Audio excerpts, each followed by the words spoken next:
Hey y'all, howdy, welcome to One for the Books. I'm Sandra Broadwell, and today we're going to do the end of the year book tag, which is just a few questions to make a plan for how we want to finish off our reading year. What?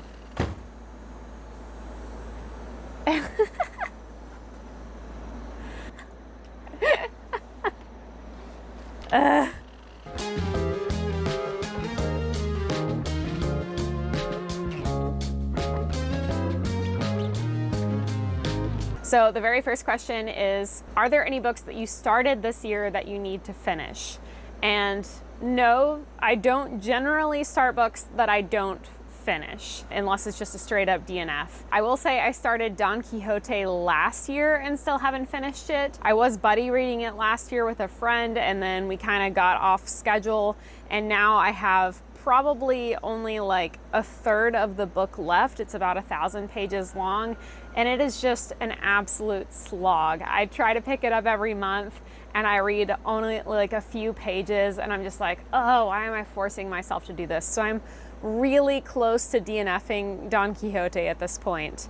I feel like I've gotten the full experience out of it. I don't know that anything that I'm going to read in the last third of the book is really going to change my mind about how I feel about it at this point. But I also just want to be able to check it off my list and say that I've read it. So I'm on the fence about Don Quixote right now. Also, in terms of finishing things, I always like to finish series that I start in a pretty quick succession. And so right now, the only series that I'm like actively in the middle of that has more books out that I haven't read is the Sun Eater series. I've so far read the first 2 books, and the second book didn't go as well as I had hoped. So I'm definitely going to be reading the 3rd book, and I think that will determine whether I want to finish out the 8-book series or not. But I doubt that I will finish all of the other books that are in that series this year. But if I do enjoy the 3rd book, then I'll definitely wrap that series up, in the first half of next year. The second question is, do you have an autumnal book to transition you into the end of the year, into the fall? I don't necessarily have one for September that I'm planning on, but I do have an entire Halloween vlog that I am planning on, and I have like 5 different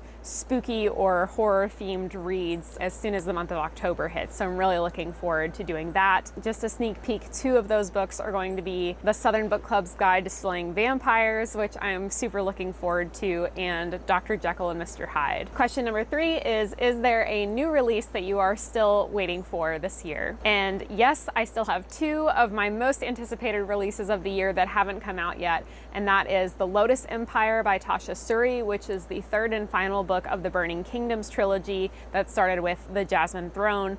I cannot wait for this final installment. I just read the sequel earlier this year and had an amazing time reading The Oleander Sword, and it's just gotten me even more hyped for the final book in the trilogy. I am sure it's going to be epic.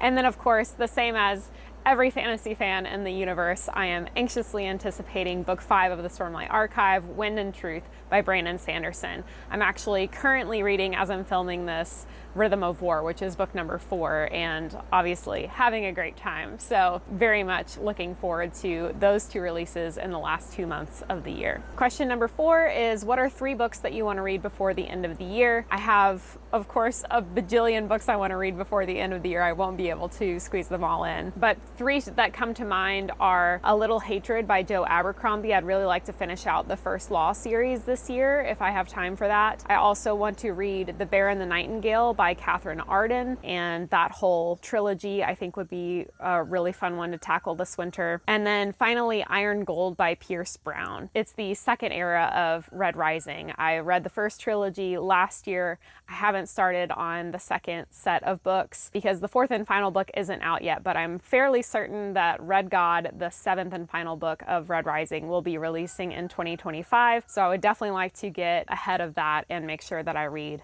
the rest of the Red Rising books before that happens. Question number 5 is there a book you think could still shock you and become your favorite book of the year? And absolutely, of course. I don't try to like front load all the books that I think are going to be my favorites of the year or anything like that. I think every book that I pick up because I think I could potentially really love it. One of the things I'm really looking forward to this year is the Goodreads Choice Awards, because I've never done any specific Goodreads Choice Awards reading before, but this year I am saving some space in my November reading plans to specifically read books that I've heard about this year that I haven't gotten around to that have made it to the Goodreads Choice Awards. So I don't know what those are going to be yet, but that'll be a really fun vlog. So stay tuned for that in November. And then finally, question number 6, the last question of this tag is, have you already started making reading plans for next year? And of course, absolutely I have. I feel like if you do book content, then you're always thinking ahead about what your next reads are going to be. And I definitely have. I did a video earlier this year called 40 Classics to Read Before I Turn 40. And so I'm definitely going to be reading a lot more classics next year. I need to read about 6 classics every year to stay on a schedule of reading 40 before I turn 40.